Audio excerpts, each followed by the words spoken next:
Guys, I don't usually do a lot of Raw reviews, but it's time for me to actually do one for this one. Now, I've actually decided that I might do a Raw review leading on up to SummerSlam because SummerSlam is actually starting to look pretty good, especially after what I saw on Raw last night. I'm not going to say that Raw is stellar because it wasn't, but it actually has a few talking points that I would like to actually go over. Now, seeing Seth Rollins making fun of John Cena's crooked nose was hilarious. I'm not going to lie, it was very funny. But with all the millions and millions of dollars this company has, you think they will actually be able to do better technology when it comes to having the whole mouth over a photograph and actually mock the person that way? You would think that they'll be able to do that, but they haven't done it, and I don't know why. And that drives me nuts. Like the bad Photoshop pictures of Kane. They just haven't been able to learn from their lessons. I don't get it. I don't get it at all. It just looks bad. But I will admit it was funny. And yeah, of course, you have the classic guy coming out and said, I want to be number one contender. I want to be number one contender. Blah, blah, blah, blah, blah, blah, blah, blah, blah. You kind of expected that. And of course, Triple H that kind of set up a whole, number one contenders match going down the line. Now, I'm going to be honest here. I really didn't care. I really didn't care much about the number one contenders match at all. But I will say that towards the end, it would have been an interesting twist if something did happen. But I'm not going to go into that right now.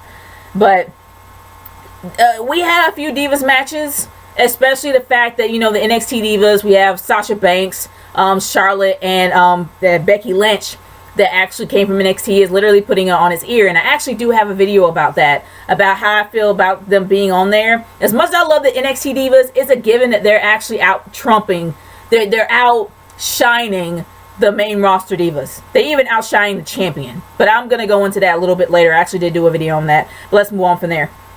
We actually did have two matches that weren't really that bad, but it actually led up to a team match that's going to happen at SummerSlam with all three teams going against one another. But here's the thing that kind of confuses me the most. Don't this sound a little bit more like Survivor Series? Don't you think that you should have had this saved for Survivor Series instead of SummerSlam? I don't know. It's just me. This is something that literally should have been just either a one-on-one or a triple threat at SummerSlam, not a team match. It's too much for me like SummerSlam, and not like Survivor Series, and it should have waited. But that's just me personally. But I'm really feeling like they're going to have a pretty decent card leading on up to SummerSlam. An exciting one at that. You got Green Arrow.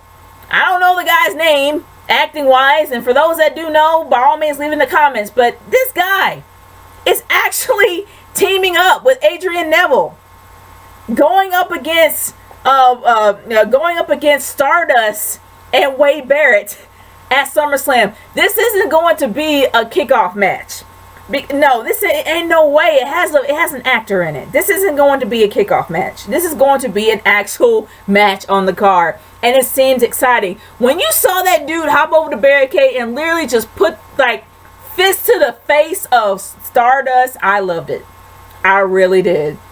And this looks like it's going to be a very interesting match. Not to mention this guy's probably a wrestling fan, so seeing how he's a fan, he's going to probably be able to catch on to the moves pretty quick. So I'm kind of excited about that match. And I'm not really excited about actors or actresses being involved in wrestling at all. Hence Drew Carey and Maria Menounos. I can't stand those two being in wrestling affiliated at all. I don't like them, period. But I mean, they're great on their own, except for Maria. I don't really like her much. But Drew is alright by himself. But anyway, I've already explained that. Y'all know how I feel about those two. But you have these people being involved in wrestling. You want to make it good. And it seems like this is going to be a really great match at SummerSlam. And I'm looking forward to it. But moving on down the line, I really didn't care much about any of the other matches. And I know it led on up to the actual main event. But I kind of bypassed all of them, and that's kind of messed up. If you have your show set up for 3 hours, you want to make these shows interesting, especially building on up to your pay-per-view. And that's the one thing that the WWE is lacking right now. That's what these shows are for. These shows are supposed to be hyping up your pay-per-view so you can get those pay-per-view buys, as well as encouraging people to buy the network. But that's not what they're doing. Having maybe one feud is not enough for 3 hours. You need a little bit more. You need something interesting At least if it's not going to be on the main card, you want it for the future. You want to be able to take that to the next pay-per-view. But they haven't been able to do that yet. And as for Brock Lesnar versus The Undertaker, pretty much the main event of your pay-per-view, neither one was there. Neither one. Now, this is supposed to be the most hyped up match of the entire show. And all we saw was like vignettes back and forth of each of them. I'm like, no, you kind of sort of want a bit of confrontation. Like on your past Raw before. That's what you want. But we didn't see that. We didn't get that at all. So honestly, I'm like, what's going on here? And then another thing that kind of confused me the most was seeing